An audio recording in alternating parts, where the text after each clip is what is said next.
Yo, yo, what it do? And welcome to episode 11 of The Sup. I hope everybody's doing well. I do not hear James right now, but I do see him talking. Christian, do you hear me? Yeah, I hear Okay, you. awesome, awesome. Well, welcome to the show, man. I'm really happy to have you Thank here. you. Thank you I'm a for big, having me. I'm a big CS fan. I'm a big Counter-Strike guy. I've been playing since I want to say 2012, probably CS. Gosh, what would that have been back then? Either way, CS:GO still play CS to this day. I'm really excited to have Since you on. 2012, I think. Yeah. Yeah, so So yeah, that sounds about right. Many yeah. hours wasted in college for me. So I'm excited to hear about your experience in Counter Strike and just a little more about yourself. James, how you doing, baby?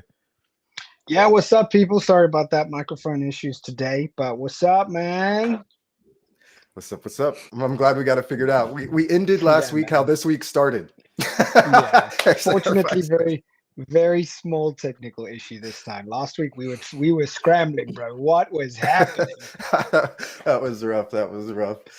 Speaking of rough, I always start these things with kind of, or it seemed that way lately. I always just have to talk about a catastrophic life event that's going on in my life. So today, same thing happened. My daughter Stella and Archer, you probably see them on my Twitter that I post. I do videos with them.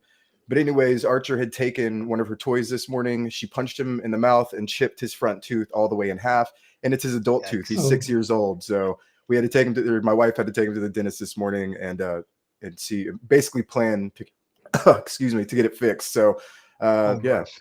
classic day in the household here, brother.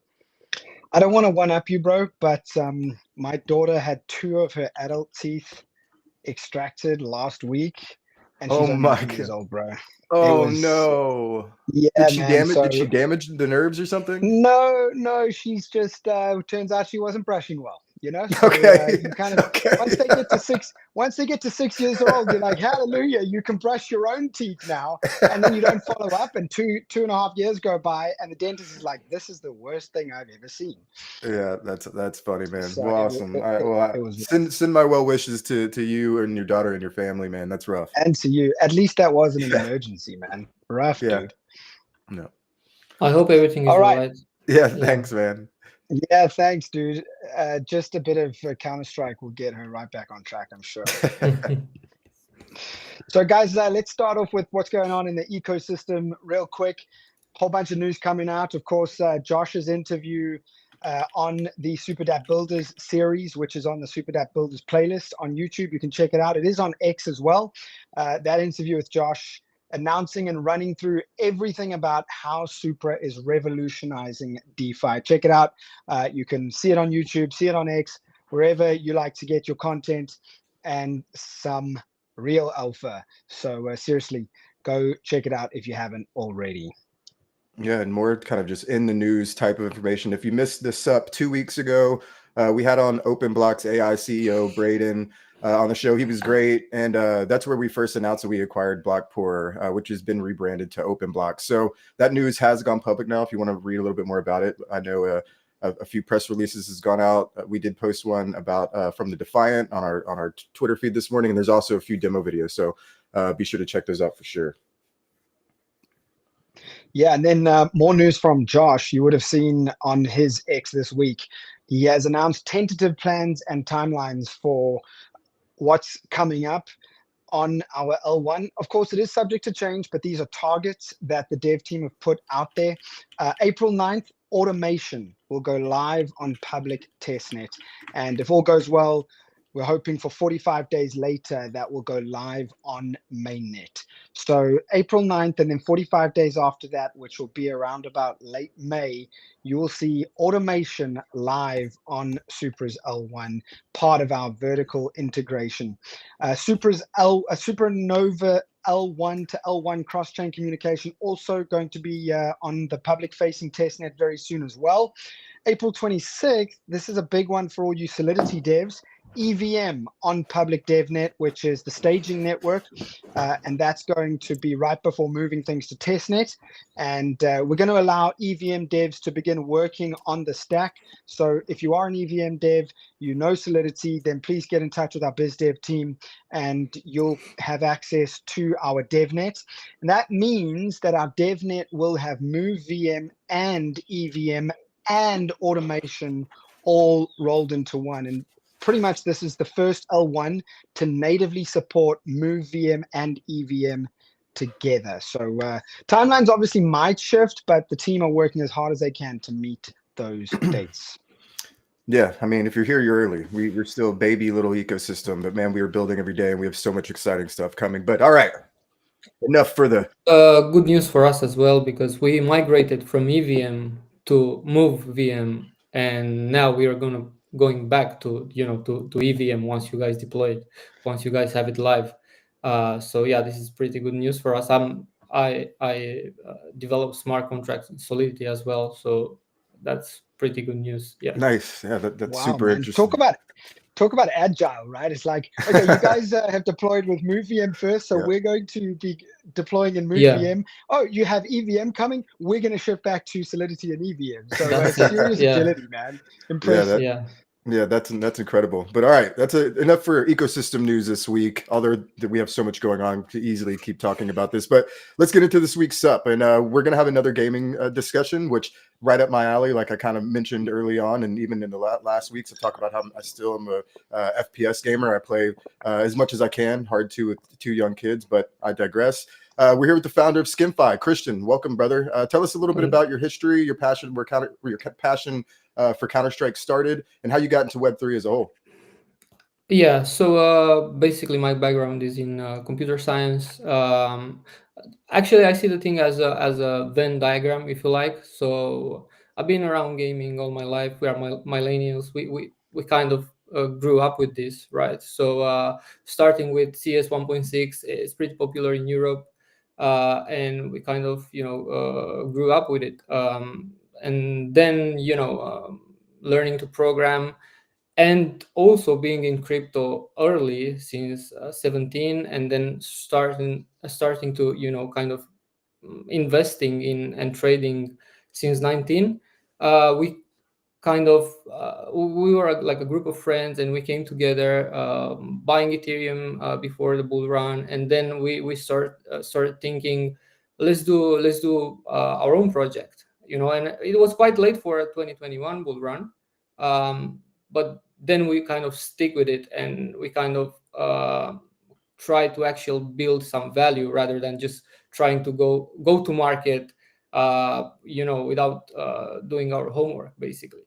So yeah, but I was saying about the Venn diagram, so I want to kind of put it into that perspective and that analogy. So it was knowing the game and the industry, understanding what it takes to build a project, and also having the technical skill set to do it. So somewhere in the middle, we saw that opportunity, if you'd like, because CS is a pretty big game. Like, it's backed by a real economy. The skin economy is real. These guys are actually spending 8 12 to 16 hours a day playing the game.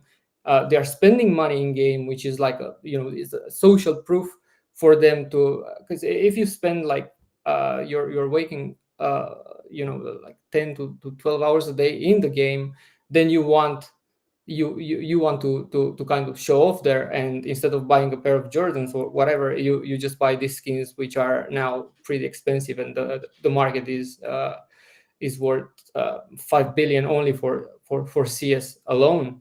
And then you have the whole skin market, which is around 50 billion. So the opportunity is there, definitely. And what we are trying to do is build tools.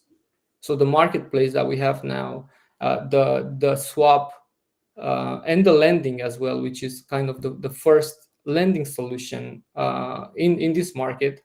I mean, there are other solutions, but they do credit cards. It's like traditional. So what we try to do is like bring DeFi to this market, to this off-chain market, because this is some sort of, if you'd like, golden nugget that is hidden, is a niche, but it's not actually a niche, and this can actually overtake the NFT marketplace, if you'd like, because that was our finding. You have all these NFTs, and you have all these projects, and they're hyped. Everyone knows this. There's no there's no surprise, or there's nothing new under the sun. But what we identify, it was these are backed by nothing, and the skins are backed by actual demand. It's a real economy backed by 30 plus million players for CS alone. And then we said, what if we can connect crypto liquidity, all these people investing and flipping NFTs to an actual digital economy, which are these skins. And then that's kind of the rationale, and we said, yeah, let's start building it. Let's do it. And we got here, and now we are live on Supra. Yeah, that's super interesting. I had they called it a baby blue gem. I know you know what a blue gem AK is. I had an Yeah. AK that I opened out of a chest to where the ammo was solid blue and then one side was solid blue, so it wasn't a full blue gem. But anyways, I forget what marketplace I posted it on, whatever most popular one is, and I just posted it for $1,500 the day that CS2 released. I was like, whatever, if it sells, cool. If not, I still get to keep my skin. It sold in like 2 seconds flat. And so then I was like, oh my God, this is happening. Like, there is a huge surge of people wanting demand. And I think when CS2 came out, you had all these old players kind of come out of the woodwork that maybe have gotten a little stagnant on CSGO, and it did kind of reinvigorate that community. So yeah, I totally understand why y'all are doing it, and I'm excited to learn more, man. Yeah, definitely. Yeah. And also on the, like, as I said, we are building tools, so I want us to kind of focus on the infra on our side and build some sort of lead magnets, if you'd like, for people to come on our platform and use them for free, to generate traffic, to create volumes for our partners, for the blockchain, which is your blockchain, and yeah. And after this, we have a roadmap where we will add different other products. I don't want to just say it here, but we are building other things, mini games, tournaments. We are focusing on the esports side of the business, where we can use the game as a flywheel to create user generated content, in-game content, and kind of create this sort of engagement that everyone is looking for, to onboard users to Web3, because that's what everyone is saying. The next big Web3 wave will be gamers, and that's expected. Yeah, this is a huge opportunity, right? Like, this is where we bring in that next 1 billion people. People talk about the 1 billion users into Web3, and I think gaming is the key avenue for that to actually happen, man. But you need to all right, so you need to abstract it. I mean, the way we approach things, we are looking at the fundamentals, and we try to build from first principles. And the fundamentals here are, you need to abstract it. And why we went on the CS and all these esports, if you'd like, multiplayer esports games, is because people are playing these games and people are streaming these games. So it's a lot of attention in the game. Also, the esports scene is probably one of the biggest after League of Legends in CS. So it's like owning, if you start now with an esports brand, and we're planning to do this, we're in the process of registering the esports team as well. If you start with this, it's like, I don't know, owning a football club 100 years ago or something. Of course, it's a lot of work, to be done, but the opportunity is there, and we're just getting started. So yeah, that's another stream of revenue that we're looking at.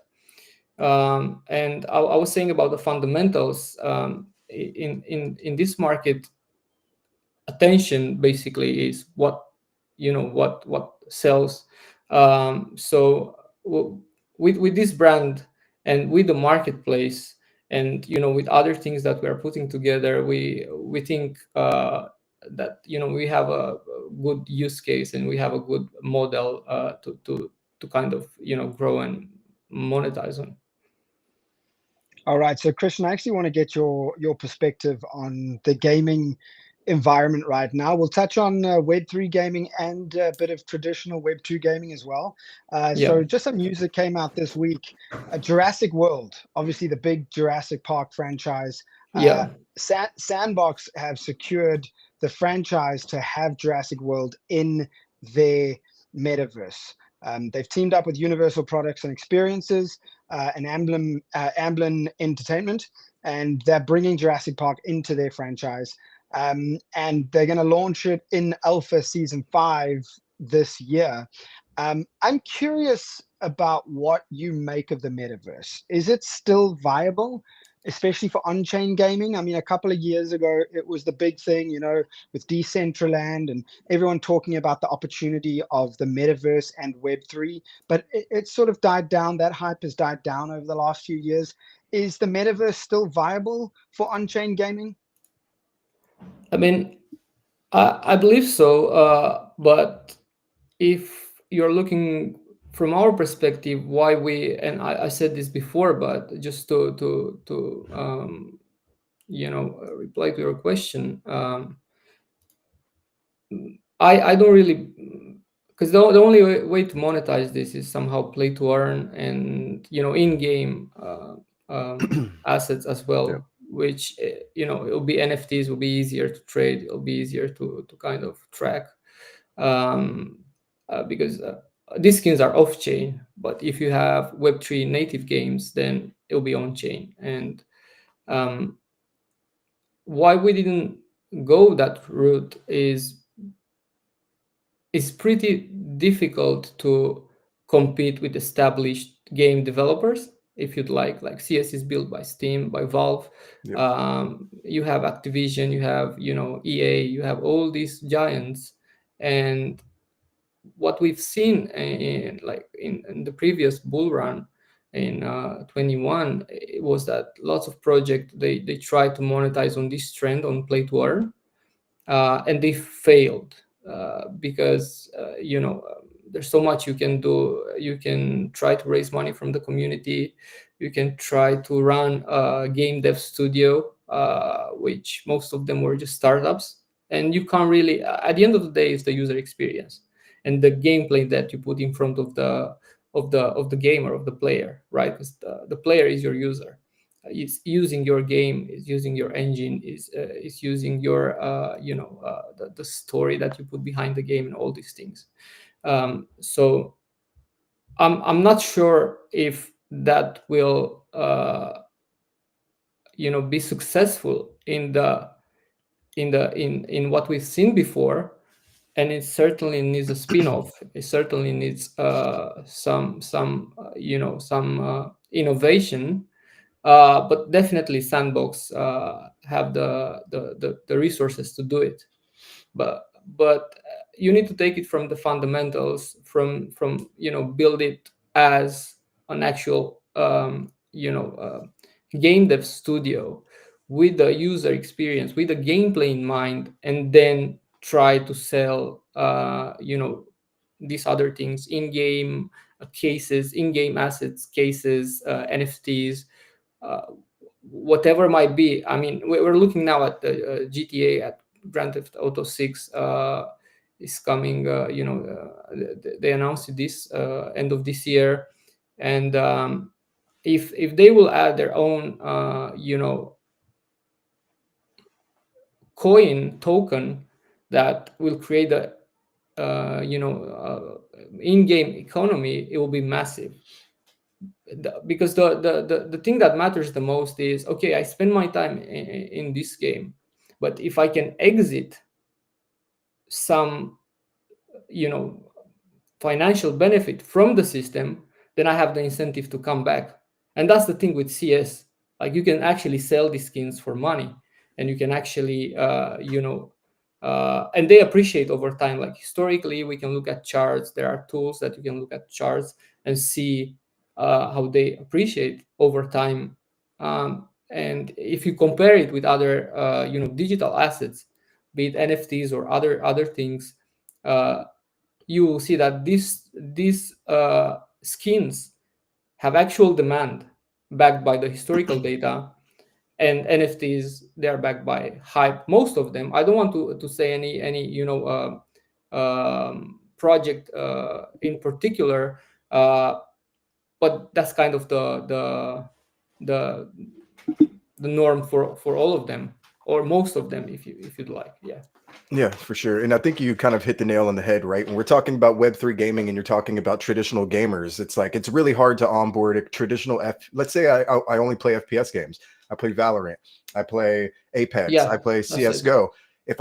Are you going to get me to play any Web3 game? Probably not. You're going to have a really hard time doing so. It's like the angles and the way that games are built, like with a traditional gaming studio, it's just really hard to compete right now. So it's like we're still in the infancy of even Web3 gaming. Obviously, there's still a lot of kinks to work out, but to even start onboarding some people I think is a great place to start. And kind of rolling into my next topic. Speaking of onboarding people, and stick with me here for a little bit. This does wrap back into a question that I want to talk about. But anyways, as reported on Carry First, Africa's gaming market has reached a 1.8 billion in 2024, growing 6 times faster than the global average. This rapid expansion was fueled by mobile gaming, which accounted for 90% of the market's value at 1.6 billion, which I think has been very clear over the last few years. Mobile gaming has had a huge just boom, and I think it's been seeing in multiple avenues where we're talking Fortnite, we're talking Call of Duty mobile. But anyway, the industry's growth has been driven by increased smartphone adoption, improved internet access, obviously, and innovation payment solutions. Leading these markets include Egypt, Nigeria, and South Africa. So with that being said, Christian, do you guys have much insight to the global gaming market? Do you have kind of an audience you are focused on more? And where do you expect most of your users to come from in the future? I mean, we take the specific game users as our audience, and then you kind of narrow it down to whoever trades these skins for just to start with. But then when we are discussing the streaming and the endorsement and the esports part of the business, then I think the market is global. We don't really look at any specific market, because it's the internet, right? I mean, Yep.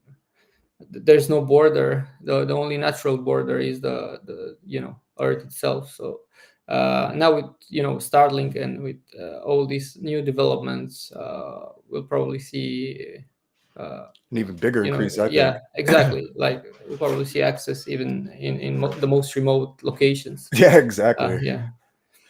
Yeah.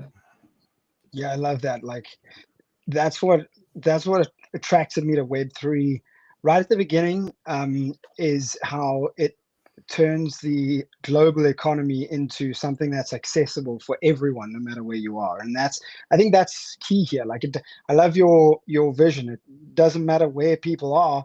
We're just targeting people on the internet. If you're on the internet, you are a user target for us. So I think that's the right strategy, man. All right, coming back to something that you guys are real passionate about, what you guys are all about, Counter-Strike. Modders have announced Counter-Strike Legacy and the standalone Counter-Strike 1.6 remake. This was announced just this week. It's the mod team behind Counter-Strike Pro Mod. They announced Counter-Strike Legacy, and as some people might have seen from the trailer, the project features classic maps like D-Nuke with 4K textures, even has the static falling over death animation that Counter-Strike 1.6 players will remember. And apparently it's coming to Steam early access this year, which is pretty exciting for people that were into Counter-Strike 1.6. Christian, just would love to get your insights, man. Why would game devs want to make a remake of an older game? Is it purely for nostalgia? That's And what I was about to say. That how important it's just is nostalgia, I nostalgia in the believe. industry? Okay. I mean, it just targets a specific, say, niche of players. It could be people who say retired people born in the 90s who played 1.6, because new players, CS:GO players, they didn't really play, and now CS2, right, which is just CS:GO with better graphics, is the new version. But these guys, they didn't play 1.6. I mean, they might have played just for fun, but they didn't put hours into it. Like they didn't grow up with it. And there is a specific niche of players who did, and they'll probably come back and they maybe target these people, because I don't think any CS2 player will play this more than a couple of times, because it's different. It's different mechanics. It's quite different, right, than CS:GO, CS2 now, and yeah. But I'm honestly curious to see if they will add skins. I'm assuming they will, and yeah, we'll probably add that to the marketplace as well. That won't be a problem. So yeah. That's super interesting. And but you're exactly right. It's nostalgia. And here I have another example, like prime example of that. So think about World of Warcraft. Did you remember when they re-released vanilla like a few years ago, and it brought back like legitimately like 10 million daily players or something for a few months? Exactly the same thing. Yeah. Exactly the same thing. So now all these players like me, I grew up playing World of Warcraft. It was like one of my probably most Diablo, World of Warcraft, and Counter-Strike, my 3 most played games of all time. But anyways, spent more time than I want to admit playing all of them. But World of Warcraft, I'd moved on. I'd grown up. I'd grown through high school. I was in college at this point. It's like I could not keep up with all of the new updates of Warcraft going on. I'm not going to level to 250 at this point or whatever the hell it is. So it was like, oh, vanilla's back out, max level 60. It's like, holy shit. Okay, well, I remember running all these dungeons. I remember doing all the PvP. Like, I want to go play it again. And it brought me back until I got to 60. And then obviously you grind out 60 for a little bit, and then it fizzes out away again, and you don't care about it anymore. And I think something like this, like you will mention, it will bring back old players for a little bit. It'll hold them for a little bit. Will it hold them forever? No, probably not. They'll get tired of it just like they did in the past. But some of those players will move on to keep playing CS2. And that market will grow, more daily users in a new game, obviously. So definitely, yeah. Yeah. So yeah, it's super interesting. Okay, well, that wraps up some gaming news for the week. Thank you for hanging in there with us. Christian, before we dig any further into SkinFi, I have some quick questions I want you to answer. You could do these rapid fire, just don't even think about it. First thing that comes to your head. First game you were obsessed with as a kid. CS 1.6. Boom, love it. Yeah. Most underrated game of all time. I would say I don't know how underrated it might be, but not so many people played it. I would say Quake. Now Quake, whoa, yeah. Memory unlocked, dude. Yeah. Holy shit, I haven't thought about that game in 20 years. Okay, Quake 3 Arena, baby. Yeah, exactly. That's the one. Exactly. Most expensive in-game item you've ever purchased, and it doesn't have to be Counter-Strike related. I mean, it's Counter-Strike related. Okay. It's a skin, and I think it was around 2K. Yeah. What was it? 2000. A knife. Yeah. What knife? Man. Butterfly. What color? I think it was because the market changed after CS2. The skins prices increased. I think it was the black laminate. Oh, because I had all the black laminates. So it was a sought after one then, because sometimes you'll get like a garbage one and then it's not worth shit. But cool. What's the biggest W and biggest L you've taken with in-game purchases? Have you ever, speaking of, and what I mean here, like buying them to sell and trade, or buying them to hold and appreciate value and sell later? Not really. I mean, I buy it to collect them, if anything. But I'm in this network, and I've got all these friends, and they buy, and they have 100K worth of skins in their inventories, and that's what they do for a side hustle, if you want. But they make a living out of it. Yeah, exactly. I have. Sorry to interrupt you. I was gonna say I have a buddy that compares. When CS2 came out, and I told him I sold my baby blue gem is what I called it, and he was like, "You're so dumb." He's like, "You should have held it for another 10 years or whatever." And I was like, "Why would I do that? It was a free like $1,500. It's probably 100K now." Exactly. And he goes, think about it like Pokemon cards, dude. He goes, go look at Pokemon cards, like sets, boxes, or sought after cards that are in good condition, that were purchased for, you know, $3 a pack, and if you find a Charizard, now that card's worth 100, 200x. And it's like, these, look at the charts on these guns. It's like, dude, you should have held on to it. And so now I feel like a dummy for selling it for a little bit of money. But hey, there's my biggest L in in-game purchases. I mean, you are lucky. You only Yeah. exited. You only exit too early, I would say. I mean, the Yes. number one blue gem, I think, is 1.5 million. Yeah, exactly. Oh And man. so put it this way, every game that I ever went into, and I mean this like legitimately, every game that I'd be on T side, obviously you rock, even if I didn't want to rock my AK, I rock it for a few rounds just so I can like flex it a little bit. And I would get messages immediately after in the chat being like, holy shit, dude, this gun is crazy. Or they'd pick it up off the ground and be showing it back and forth for each other. So I knew that there was a demand behind it, but I wasn't as tuned into the skin market as I should have been. After I'd graduated college, I'd had a couple kids. I wasn't playing CS as much as I was. But yeah, I had a buddy message me and be like, hey, I think all your skins are worth a little bit more money now. You should go try to make money on them while they're booming. I thought the initial pump from CS2 was going to be it, but boy, was I wrong, because things have just continued, especially the old sought after weapons have only continued like to go up in value. Like what's the sniper rifle everybody loves the best or the most? The Dragon Lore? The Dragon Lore is the Okay, most yeah. Is that still the one. most valuable sniper in the game? I think so. I mean, the souvenir, I think, is It's up there too. $500,000 or something. Damn. And there's people that buy them, dude. You know what I mean? Like, I mean, yeah. As far as I know, there are like Chinese collectors yep. who buy them. Some people say they hedge against inflation. They just distribute the portfolio. So it's quite crazy because it's just in-game assets. No one will think of this. If you would ask just a regular guy in crypto, they might not know about this. And that's what we try to do. We try to connect that crypto liquidity to digital assets that are off-chain, and we want to kind of synchronize these two markets. I love that, man. But don't you just love hearing about Chase's L's? Like dude, I could go on for hours. I could go on for hours. He only exit too early, I would say. So. Yeah. I also sold a Karambit fade for like $400. I know that knife's probably worth a little bit more than that now too. So what are you gonna do? I was broke at the time, man. I needed some money. Okay. Oh man, can't wait to hear about Chase's L next week. Last week it was NFTs. The week before that was your meme coins. I'll talk about Pokemon next week, brother. Oh man. Yeah. Good luck. The sup with Chase's L's. Christian, man, I want to ask you about what was that moment where you felt like you just had that call, that sort of heartbeat inside. This is the moment where I want to disrupt the $50 billion in-game skins market. Can you remember the moment where you felt that call?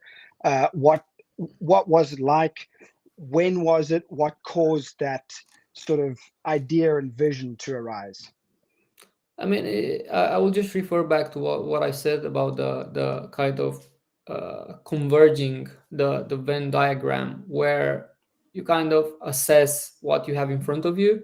So you are in this position where you have certain skills and you are in a specific say circumstances, and we knew the market. We are familiar with the market. The team is familiar with the market and with the industry. We have friends who own case opening sites, casinos as well. So we are in this kind of circle where we know the opportunity, and then we are also in crypto and we understand the market as well.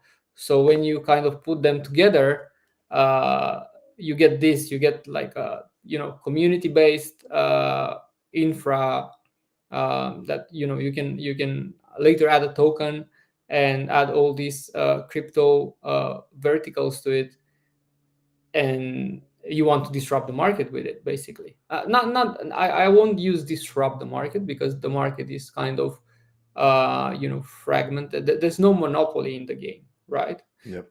There's no Google or no monopoly. So I won't say necessarily disrupt the market, but I would say just build better tools, because what we are trying to do, actually, us at the application level and you guys at the protocol level, what we are trying to do is kind of restructure the transport layer, right? Like, we are building better networks, we are building better user experiences, and also transparency built in, security built in. We've seen plenty of scams with skins where sites they just closed, and users lost 3 million, 5 million in skins. Yeah, these are public on X. All these scandals. So we try to build it with this in mind, where you come to us, and it's permissionless, and you do it, is safe, is transparent, and you get to monetize more on your skins. That's the idea behind lending. Like, you get to, it's like owning real estate, owning property. It appreciates over time, but in the meantime you don't get to rent it, which is a loss that you would take as an investor, or even as a owner. So yeah, that's the way we look at it. We look through, say, from the fundamentals, through these lenses. And we want to build better infra and better tools for the community, because we understand the market, and we see the problems in the market. Yeah, I love that. And I totally agree with you.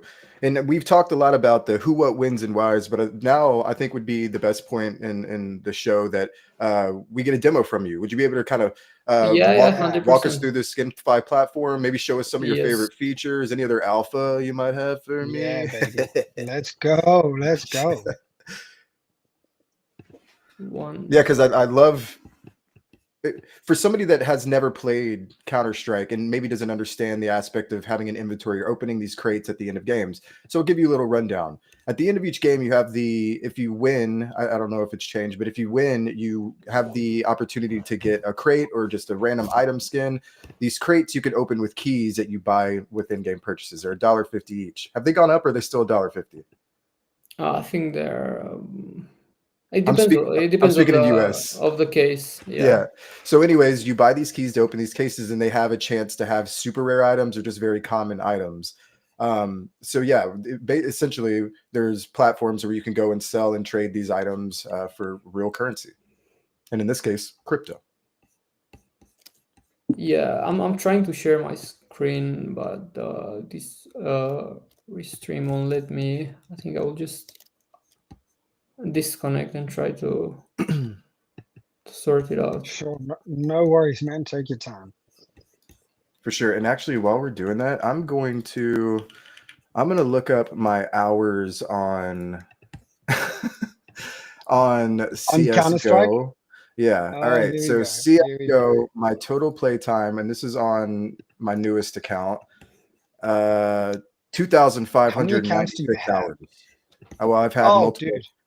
Yeah, I don't know how many days that is, but 2,596 hours of gameplay on Counter-Strike.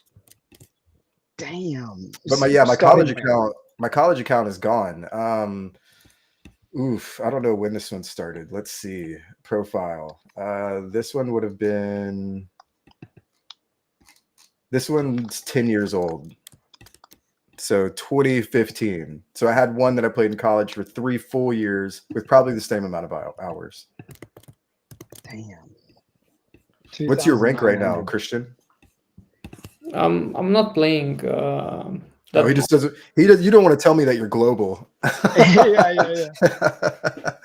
And for anyone wondering, I am gold 1 still, even to this day. And if you know anything about new Counter-Strike rankings, you will know how impressive that is. That a 36-year-old man, a 35-year-old man, is still out here, just clapping noobs and anybody that wants it. And Counter-Strike. If you want to get a private one-on-one going, anybody, please hit me in my X DMs maybe comment your Steam username under my last post. We'll set up one of ones. We'll set up one of ones. And if you beat me, big if, but if you beat me, I'll send you a care package. Supra merch, baby. I'll send Supra you a care merch. package. Fight for Supra merch. Hey, you can win a Supra hoodie and then literally say I won this with blood. I beat Chase in Counter-Strike 1-on-1s, and I won this in blood. Have you ever played Counter-Strike? I did a couple of times. Like, we are going back to early noughties, so like 2001, 2002, 2003, around about there. Okay.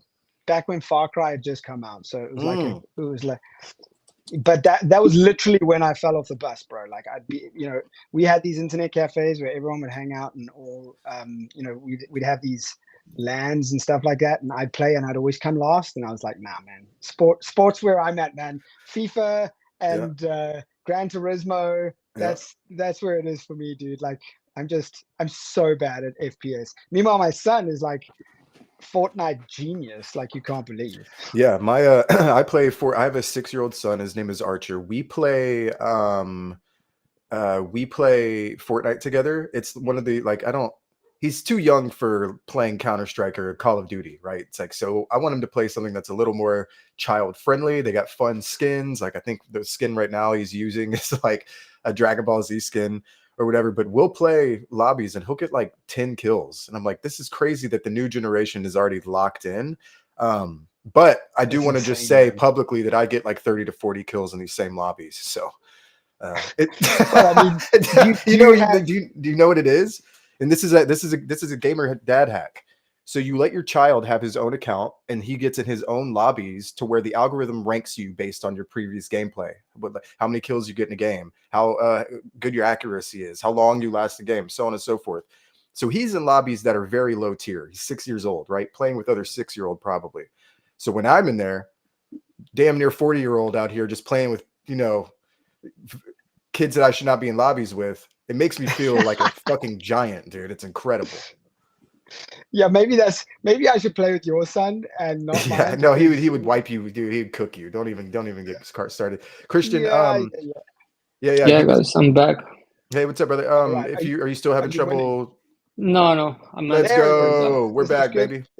Yeah, there it is. Cool. So let me I'll get everybody back on pace here. So basically we've been talking with Christian about SkinFi and about kind of the use case of the platform. And now we're to the point to where Christian's going to give us a walkthrough of the platform, show us some of his favorite features and maybe some alpha. So here we go. Yeah. So basically I'm already logged in with my Steam. And this is what everyone will see at the moment when they log in with their Steam. You can join the waitlist to get early access. I'm seeing this. I see the admin as well because I have a admin role. You can connect your wallet. I already connected my wallet, so it's the Starkey wallet. Nice. And now, let's see the marketplace. So these are some skins from some of the guys in our Discord, in our network. They listed these skins on the marketplace. So you can buy the item. It's all live, right? So whoever has access to the beta, they can actually trade these skins. Are those prices in Supra or dollars?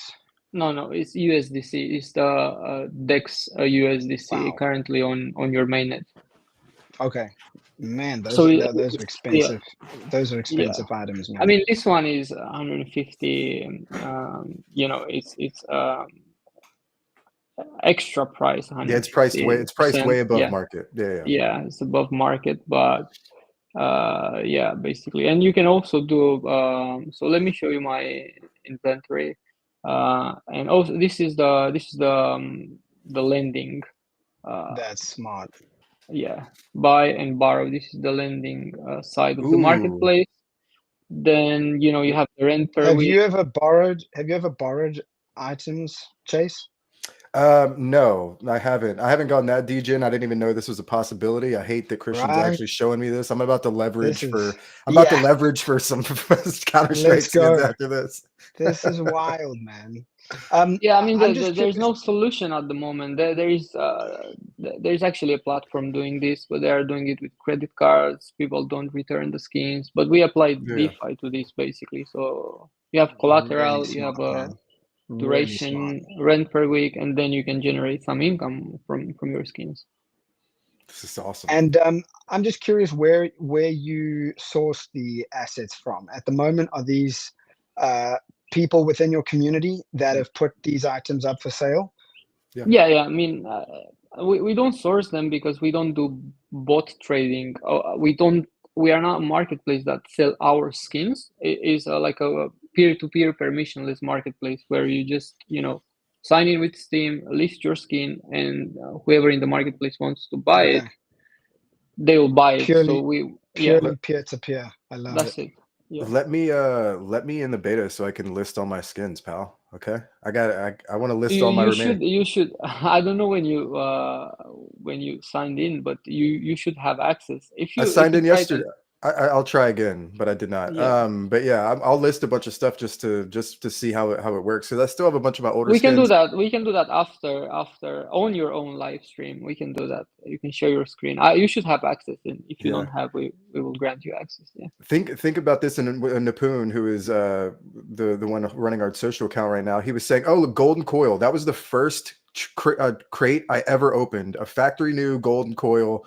Was the gun I traded into Yeah, a bunch of this stuff. I one. love, Yeah. yeah, That's one it.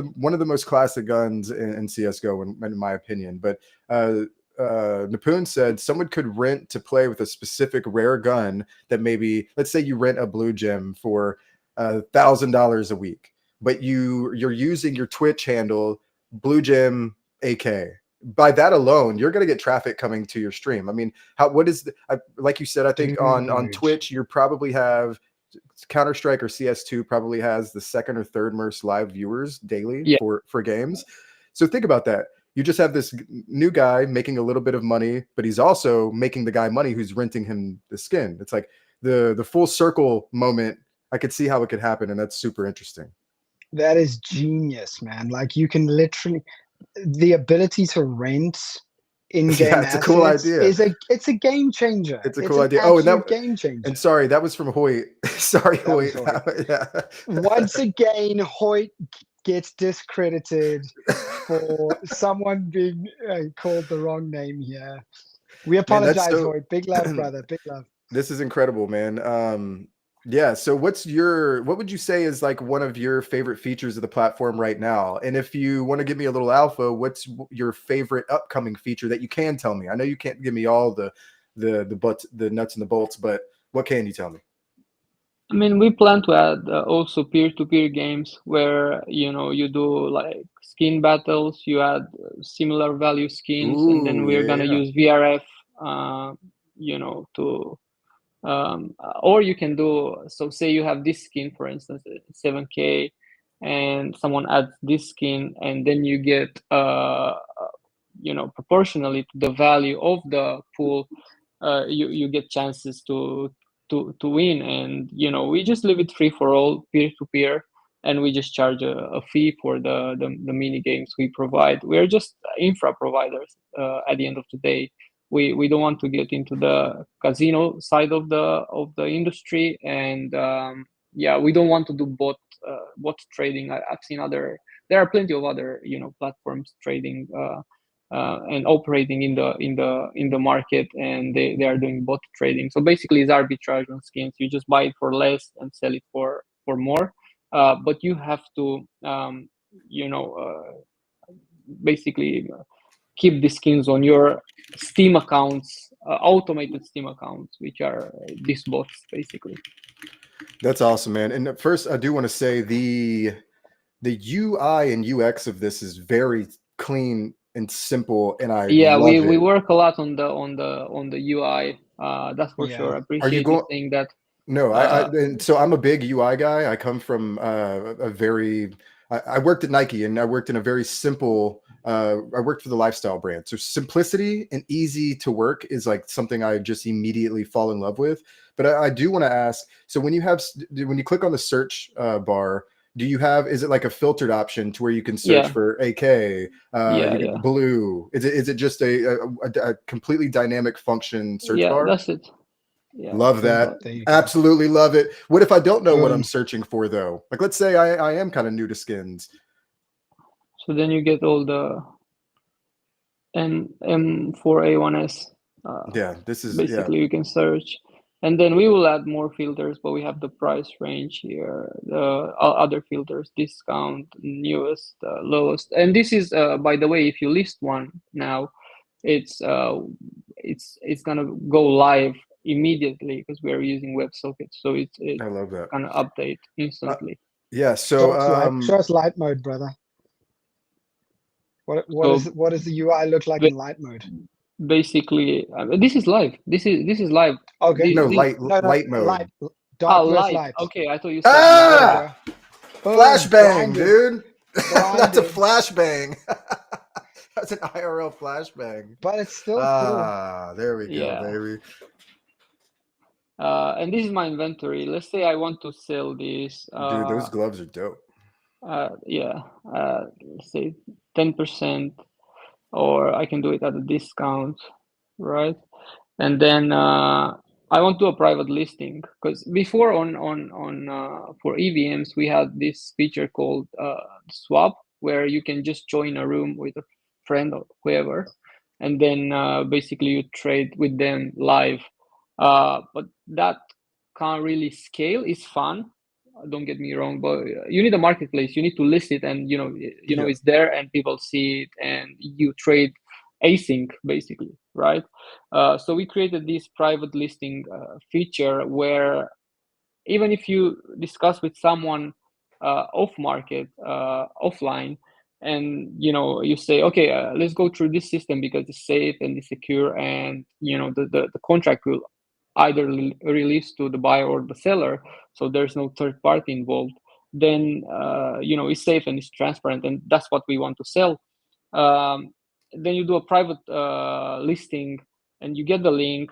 Let's actually do it, and then you get the link, and yeah, you copy the link, you share it with them.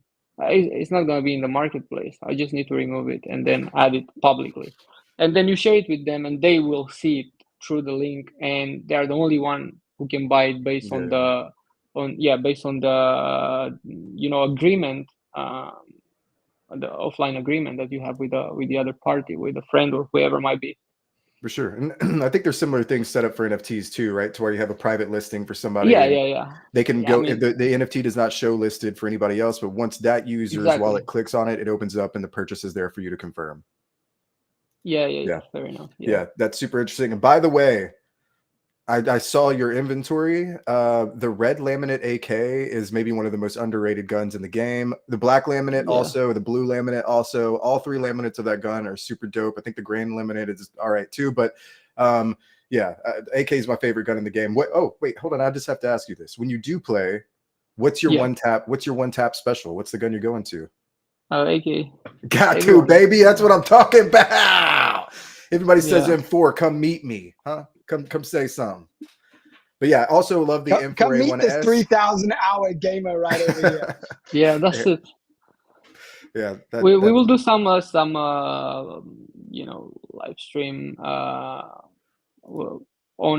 Discord, on Twitch. We are preparing that part, of the project with the esports team, with the streamers. So you should join us sometime. I will, dude. No, so I'm gonna join your Discord today. I'm sure y'all have people in there that play nightly together. I would love to hop in and have some gameplay, and just be a part of the community, man. I've like I said, I was very deeply within the CS community for a long time. I've had to step out a little bit, but to know that y'all are in our ecosystem, I think you're bringing me back, baby. My name's Gucci online, so Gucci's about to come out of the shadows. We are back, baby. We're back. So yeah, Gucci gang. Gucci gang. There we go, baby. And my picture online is Gucci Mane, and people are always like, "Are you actual Gucci Mane?" I'm like, yeah, that's right. Top fragging, baby. Gucci Mane out here, top fragging the lobby. That's it. So would you be able to show us how a gamer with a rare skin, whether it be a gun, a knife, whatever? I think if people don't know, knives for the most part are going to be the most sought after rare item in the game. So could you show me, let's say you have a rare knife, could you show me how I would use SkinFi to sell it?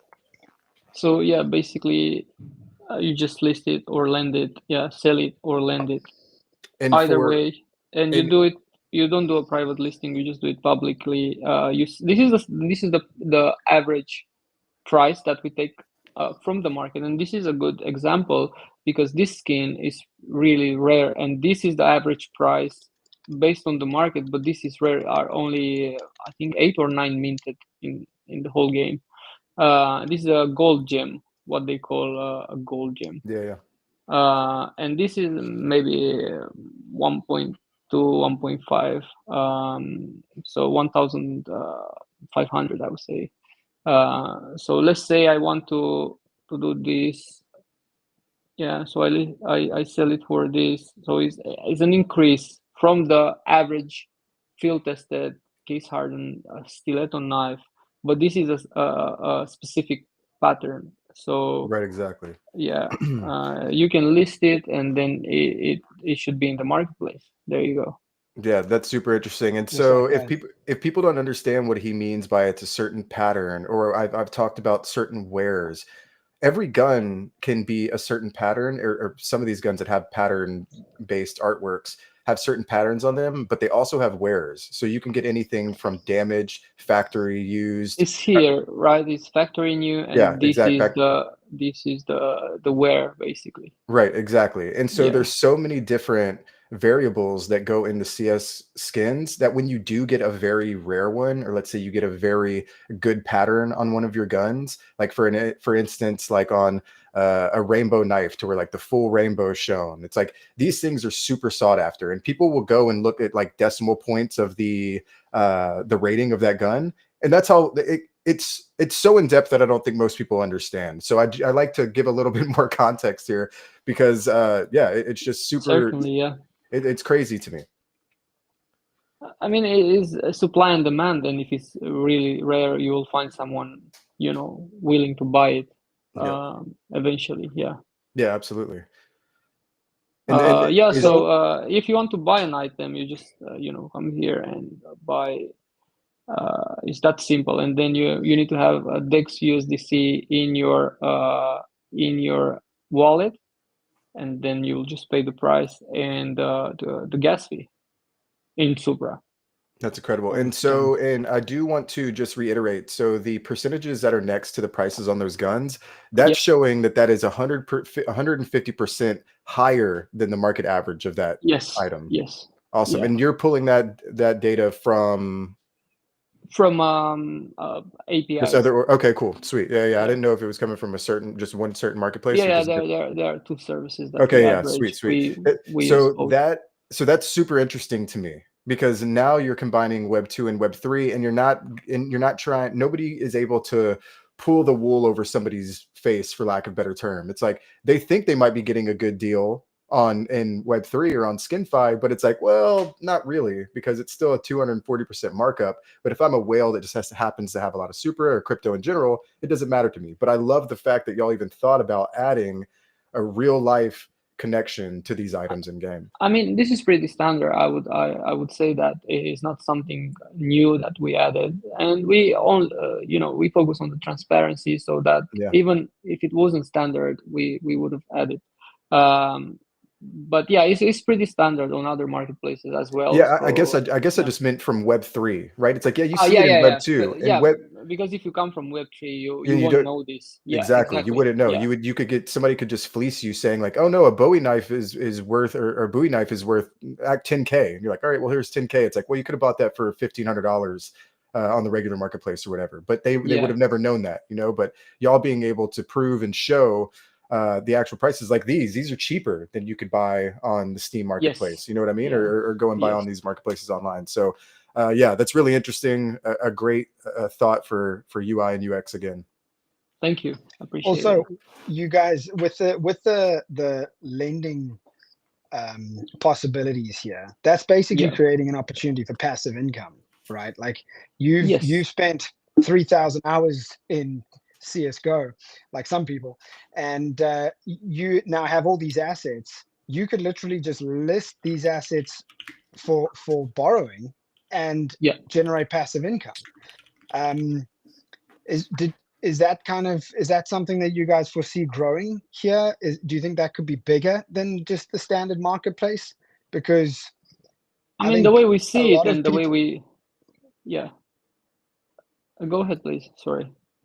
I just think a lot of people who play the game are going to say, hey, I don't want to get rid of these assets, but I definitely want to earn passive income on this. So I'm going to list this stuff for lending. I'm going to lend this stuff out. Yeah, I mean that the way we design it, we think of the borrowing, the lending part of it as still as a marketplace. So is the lending side of the marketplace, if you'd like, and there are some people who want to sell and exit. There are some people who want to keep the items, but they will just sit in your inventory. So we have these two kind of gamers, if you'd like. So for instance, I won't sell this knife, but if I can make $20, $30 a month from it, then I wouldn't mind. So let's say it's on the marketplace, so I won't see it. So this knife, right? Let's say I want to lend this knife, right? And then I ask for a weekly price, and this is some sort of passive income, if you'd like. But I don't want to sell this, so this I keep it to appreciate over time, and also because I like it. I don't really care about selling it. I like the pattern. I like how it looks in game. So it's just that. So I don't want to sell it. It's not very expensive. If I can get 1,500 on it, that would be great. But even if someone offers me that, I won't sell it. But in the meantime, I don't play the game, so I can lend it. So that's the the opportunity that we kind of unlock with this in the market. Of course, you need to to deposit the collateral.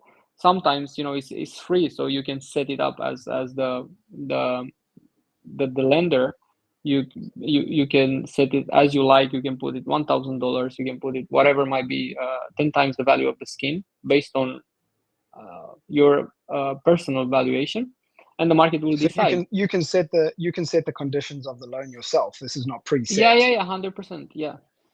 So say here, so you do the weekly price. So let's say this is about 1,000. I mean, let's just take this into consideration. So we say is 300, and then I would say about $10 a week, and then I set the minimum say 1 month, and then I want to just give it away for 3 months, and the collateral, right? So I will do 150%, which is 50% on top of the value of the skin, right? And then I will just lend the item, and it will be in the marketplace. Amazing. Yeah. Talk about revolutionary, man. That's true. That's true. Web3 and Web2 coming together right there. Yeah, and speaking of, so I have a fun question for you, and maybe you can give me an answer here that would convince somebody from Web2 gaming that why they should be trying to do this in Web3. So let's say I do own a red laminate Bowie knife, and it's worth X amount of dollars. Let's say it's worth, just for theoretically speaking, it's worth $1,000. Convince me why I should sell it. This as an example. There you go. Yeah, perfect. Yeah. Okay, so let's use this as an example. Convince me why I should use SkinFi Web3 instead of just going to a standard Web2 platform to just sell this for regular cash.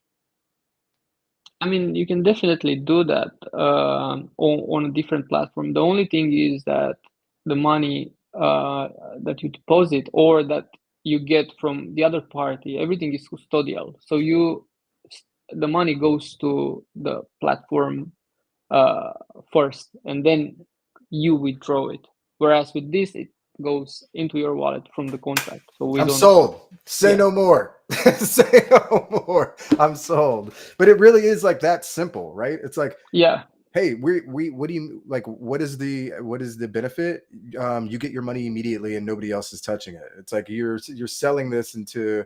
You have access to your funds, and I'll tell you the process of pulling funds out of one of these other Web2 platforms. You list your item, and you have to list your. You have to also connect your Steam account. You sell the item. They hold the funds for 3 days, then they transfer it to your bank. It takes another 3 days to get your funding. So we're talking over a week now to get your funds from an item that you sold. And not only that, I think they take 15% of every single purchase above an X amount of dollars. So it was like, yeah. So think. I mean, there are free marketplaces. Don't get me wrong. I mean, I know the market, so I will say this: there are free marketplaces. And we plan to do it to have no fee for trading as well.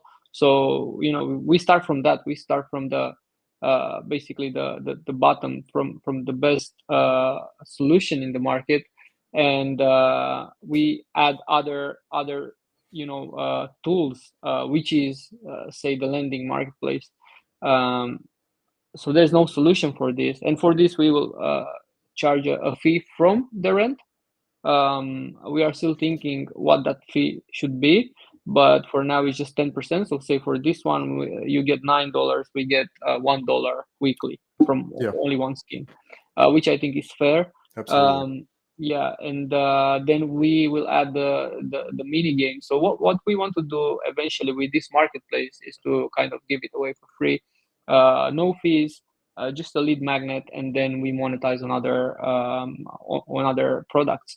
But the benefit, say for our partner blockchain, which is Supra, is that all these trades are basically on chain. So you have the off-chain skin and you have the on-chain value, and you exchange hands basically, as in any trade you trade with something, and the on-chain value is going to be on Supra, and that will create volumes and gas fees.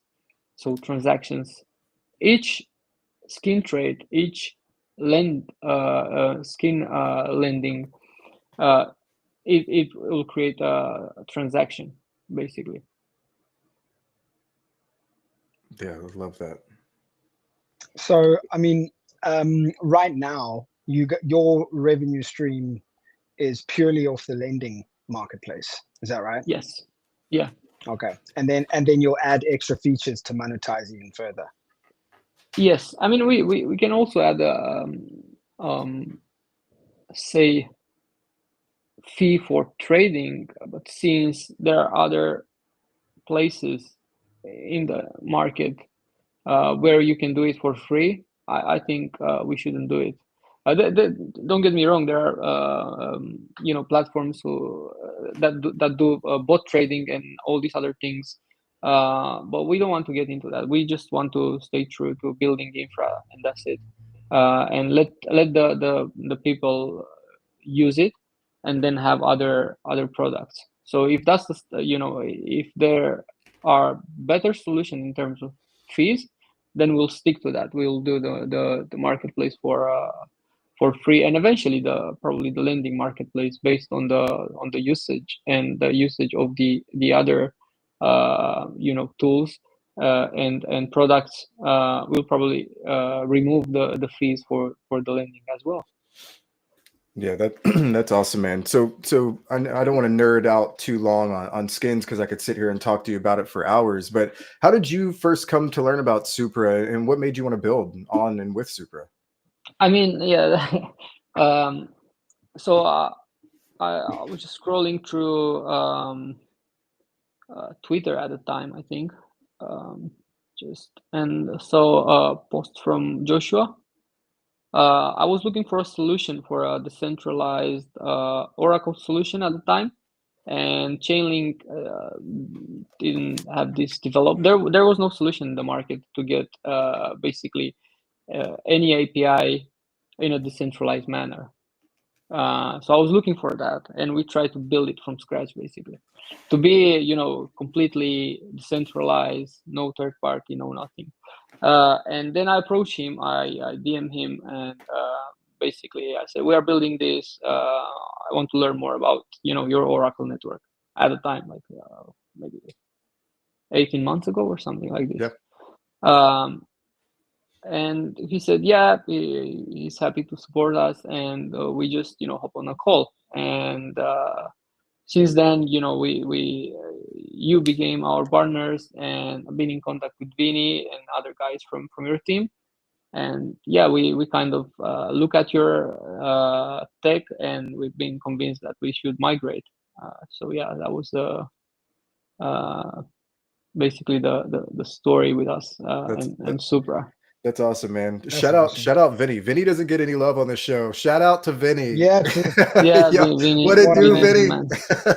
Wait, and What a dude. I'm bringing this back. I'm bringing this back a little bit because I thought about something that maybe the average user of this stream doesn't understand. How would a user get their skins from their Steam profile in Counter-Strike onto your platform to sell? And they just have to log in with Steam, basically. You log in with Steam, and then you pick the items that you want to transfer into your inventory, correct? That's it. And then you Cool. go on the marketplace, and you should be able to see the inventory. So Cool. it's just 2 clicks. Awesome. So it's simple. So again, I wanted to Yeah. we didn't talk about that, but a lot of the times it used to be kind of be a pain in the ass back in the day. But I just wanted to see the simplicity of how easy this is, and y'all see how easy this is. You connected Steam to their platform. Now you can see all your inventory that you can list immediately. So just use it. So I'm gonna use it. I'm gonna play Devil's advocate. dumb. No, not just devil's advocate, just dumb. Because as I say, I only play FIFA and at the moment Forza, so it's a Microsoft and EA account. Yeah. Right? I'm imagining Counter-Strike to play CS:GO. You have to have a Steam account. Is that correct? Yes. Yeah, it's So built by Valve. So which is Okay. So that makes sense. So your Yeah. Steam account naturally has all your assets linked. Exactly. The moment you log in, it's automatically pulled through. For every Okay, game. got it. For every Got it. game. Your Steam profile has every See- access to your profile on every single game that you play within Steam. Steam's And all goes incredible. inventories for Exactly. every game on Steam. So we're planning to add other games like Dota and other games. Ooh. Yeah. That'd be fun. I like that. Nice. Nice shout out to Vinny there and Supra. Also, you guys entered the Super Dap Showdown, right? Yeah. Yeah. So just I can tell you that winners are going to be announced this week. So we're rooting for you guys, man. Good luck, dude. Thank you. Now I'm curious about what it is about Supra in particular that is well suited to support the requirements of in-game asset trading and lending. I mean, it's not necessarily this, but the first, let's say, partnership between us, it was on the VRF, and we look into your VRF. It was on EVM at the time, and yeah, I think we are looking at high throughput. We are looking at all these things, and now with your natively integrated Oracle network into the layer 1. I think it's just a matter of time, for Supra to get up there and become one of the main layer 1s. Alpha, baby, let's go. Alpha, we love it. We love it. So I do have. Let's think to the future a little bit here. Let's say in what year are we in? 2025. 2025. Okay, let's bring it back here. Let's say we're in 2030. We're 5 years down the road. Well, gamers, let's talk about specifically Counter-Strike players, like OGs like me and you that have been in this game for 10, 15 years, right? We've been playing the same game for that long. I mean, 1.6 you could still compare to CSGO, and CSGO basically is CS2. Will us CSGO players, CS2 players, primarily think of their assets as investments or just cool items to show off? But I think if you're somebody like me it's a little bit of both, right? It's like I mentioned earlier, I had a Blue Gem AK that even if I didn't want to use a AK for that round, if I wanted to maybe snipe mid, I would still show off my AK a little bit to kind of just flex it and get like the love from other people in the chat. But do you think more people are looking for it as an investment opportunity to sell later down the road? Or do you think that it'll still be more so like just as the flex? I think you have all three. If you play the game, you want to keep them, and sometimes you get bored of your inventory. So you have to kind of, like you buy new clothes, right? So Yeah. sell existing ones or keep them and put more money in the game and buy new ones. Yep. And this is where, you have lending, and you can then lend skins without paying the extra fees that will cost you the 15% that you were talking about, or be it 5 or 10%, when you kind of refresh your inventory. So you can have all three, where you play the game and you want to kind of get new skins. You don't play the game, but you want to keep the skins, and then you can lend them. And you have the third one where you just want to exit. So you want to sell them, and then you use the trade, the sell marketplace. So I think it can support any kind of user or user needs, I would say. Is CS:GO one of the most, or let's just say Counter-Strike as a whole, the game, is it one of the most timeless games of all time? I mean, it has to be, right? We're talking about generations of players that legitimately still play, and still people are getting onboarded every day. I mean, now, let me look at the chart, but we have 1.7 million people playing right now. Yep. Concurrently on the servers playing CS. Wow. Yeah. Which is crazy. And this has been going on for 20 years. Yeah. Just out of curiosity, what does that compare to Fortnite? Oh, good Lord.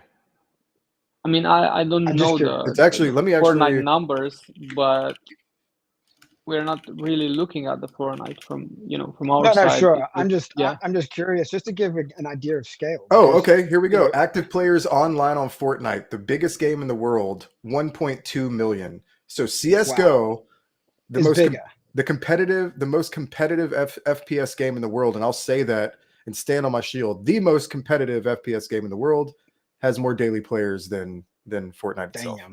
Damn. I'm gonna tell my son. 11 days ago, it was the all-time peak at 1.8 million players playing in the same time.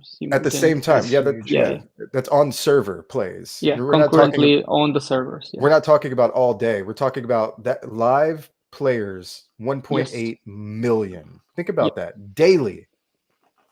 How those servers handle that is just outrageous. Yeah. I mean, they should have pretty good infra, I would say.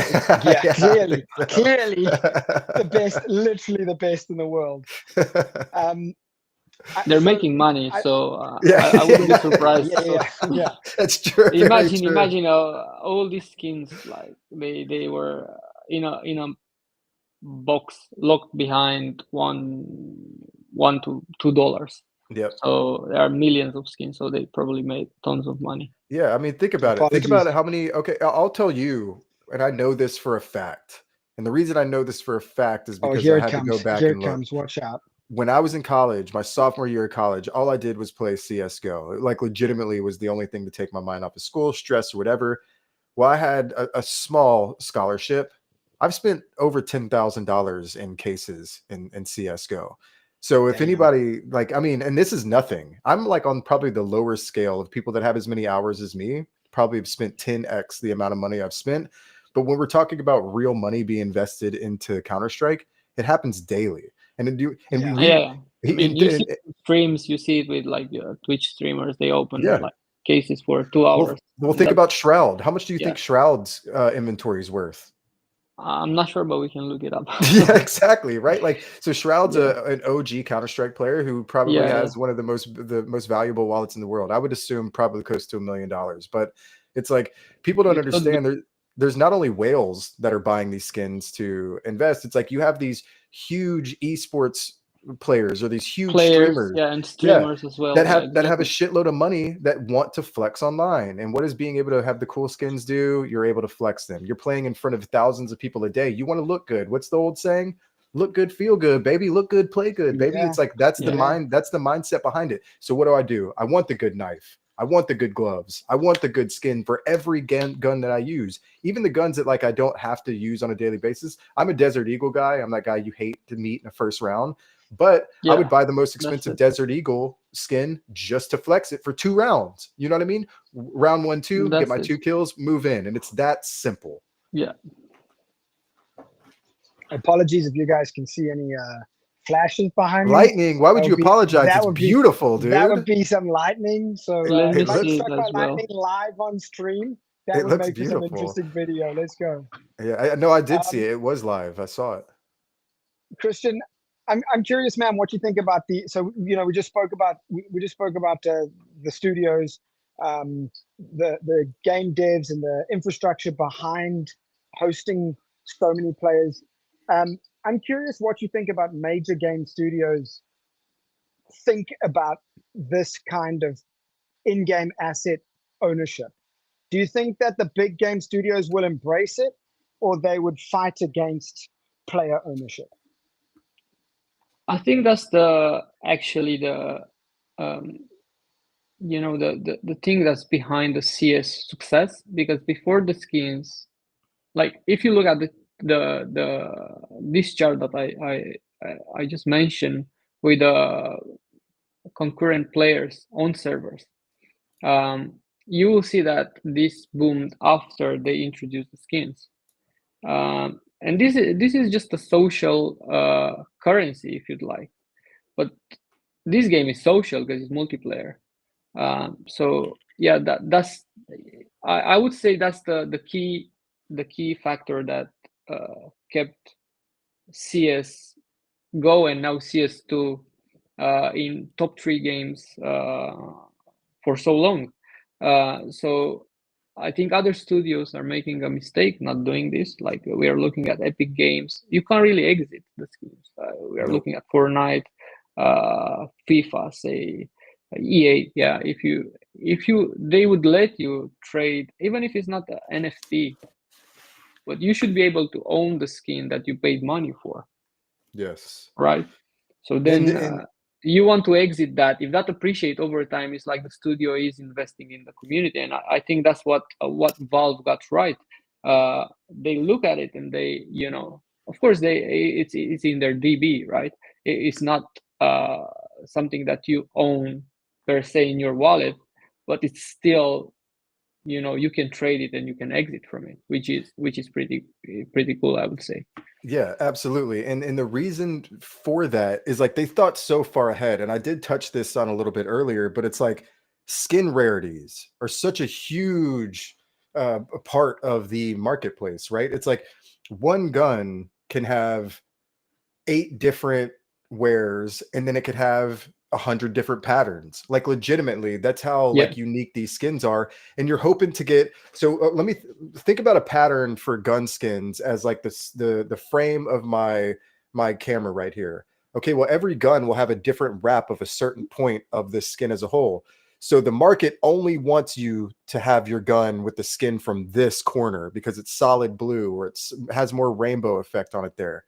So now you've not only taken a rare item, but you've also added more rarity to this item because it has a certain pattern attached to it. It's like the thought process of adding that beforehand was so in depth. And now, like you said, that's the reason the marketplace is so, I don't want to say volatile, but it's like it has so much action because there's reasons for people to seek certain things out. What's the number one thing to bring people into a game or to bring people into let's just say clothing company? It's like limited ability, like rarity. I want to be the cool guy. Scarcity. Yeah, that's it. Yeah, exactly. And guess what CS gives you the ability to do? Not only is it's been the most relevant game, FPS, over the past 20 years. You've seen new titles come and go, and CS has always stayed the same. But they've also added a way to personalize yourself with this game. Now I have my own unique AK. My AK does not look like anybody else's AK in the whole game. And I can legitimately say that for a fact when, let's say, we're talking about Fortnite and you're buying skin wraps to where everybody has the same skin wrap. You earn these skin wraps from just playing in the game. There is no uniqueness. There is no, self-sustained want for something like that because you don't have any reason to do so. So I just think it's incredible that they're doing it. Y'all are capitalizing on that in a genius fashion. I'm huge fans of y'all. And speaking of that, what has made Counter-Strike stay relevant for so long? Is it the simplicity? Is it because it's like a real true gamer? Like if you were good at keyboard mouse movements, let's say you're really good at Kazakh's aim trainer. I know you know what I'm talking about. It's like, Yeah. So you have, and I tell the people all the time, I'm like, yeah, you might be good at like Fortnite or Apex Legends, but it's like you're only good at FPS shooters if you can play CSGO. Do you have the same kind of feeling? And is that the reason that it stayed relevant for so long? Yeah, because of the engine, I think it has physics embedded into it. It's different than Yeah. Call of Duty, and we see this with Valorant. They try to kind of replicate, and build upon what CS:GO already had. So basically, I think it is, it's the skill that creates, the competition at the top. And I think it's also the community. They kind of letting you sell these skins. The studio allowing this is kind of they share the success of the game with the users somehow, and then also it creates that flywheel, that momentum, that effect where it can only get better and better because you get more people, and then these people kind of become advocates of the game. They stream the game for free, basically. Yeah, they stream it for their communities. They're making money, but the game studio, the developer, they don't pay them. It's like they are addicted to the game, if you'd like. So it creates all these benefits for the game. And we have also the Steam community, the workshop where like artists, they can submit new skins for the new cases that they drop, and they can get a share of so it's a community. It's definitely that community effect, and the fact that they look at it from this perspective. I won't be surprised if they kind of slowly move towards converting these skins to actual NFTs. Yeah. What would be so interesting to me, and I know we're running long on time, so we will wrap it up here shortly. But like, I've always thought about, okay, well, what if Steam like remade 1.6 in Web3, and like they have the game development to do so. It's like, what if they just like for fun tested it out? Could you imagine how big that would be for just like Web3 as a whole, or for gaming, the gaming community as a whole? And I think it could be done. It's like if you go back and look at graphics from 1.6, like they're pretty awful and they're very blocky. But yeah, just so much they could do. Man's dreaming. I'm dreaming right now. I'm talking Counter-Strike and Web3 gaming. Christian, real quick, man. I don't know if you touched on this earlier. I mean, it has been 90 minutes, so my brain's a little fried. Forgive me. But are you guys going to be looking at other games and even other ecosystems to bring into your marketplace? Yes, we are looking at other games. We are looking at other games in esports as well. We are looking at Web3 games if something clicks, and we think it makes sense for us to integrate that. So we are not limited to CS, but it makes sense to start with CS because it's like a hidden gem. Oh, totally. Like crypto liquidity doesn't really invest in CS, and it's a shame, I would say, because if you invest in an NFT that is hyped, it's you're losing money, that's for sure. But if you buy these skins and you can exit these skins at any time, then that can be a much better investment, and you can just flip It's these skins. actually, it's a crazy off ramp as well. Like, you got USDC Exactly. and you're like, I got 1,000 USDC. I'd like to exit this, but I don't really feel like going through an exchange. So I'm going to buy myself a skin and then sell it on a Web2 marketplace, and boom, it's in your credit card. I guess that's a great opportunity for people that want to exit Web3. Yeah, that too can be definitely something the market can do, and you can do it now, don't get me wrong, but we approach this more from like a transparency and security standpoint. Sure. Yeah, so also with DeFi, we try to add all the DeFi benefits to the market, so you can actually create new revenue stream on these skins, on these assets. Because if you cannot lend them, then it's wasted somehow. Yeah. Man, Yeah. so as much as I love CS:GO, there is not a game that tilts me more. You know what I mean? There's just certain situations like and this is gonna get a little bit like technical, but let's say you're playing Dust 2 and you're crossing mid.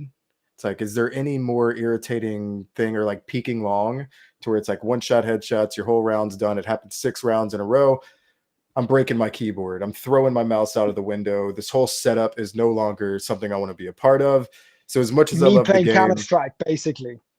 yeah. So you would be cooked. You would not have a good time playing Counter-Strike. You would be miserable.